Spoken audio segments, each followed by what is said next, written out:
Scottland FC let the Mbniga down after they lost the match against NeMwos FC at Ngoni Stadium yesterday.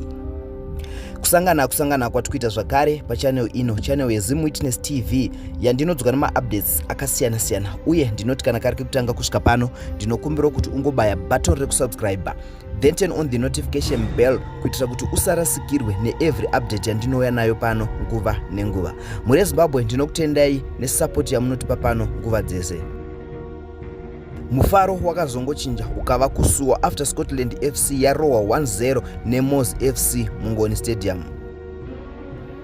Scottland FC yainge yakapromiswa $100,000 naWicknell Chivhayo kana vaizokwanisa kudefeata NeMwos FC.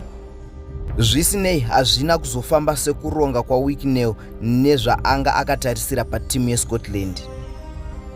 Ladies and gentlemen, I want you to watch video raWicknell Chivhayo achipledger mari kumaplayers eScotland achitoratidza kuti mari yacho yainge itoripo, asi zvinhu zvakazoenda nepaside hazvina kuzoita sekudaro, vakomana vakadyiwa 1-0.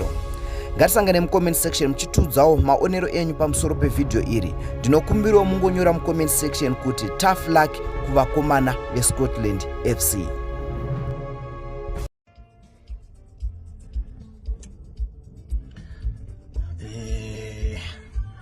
Vakomana vangu hapo paScotland, hapo Scottland FC.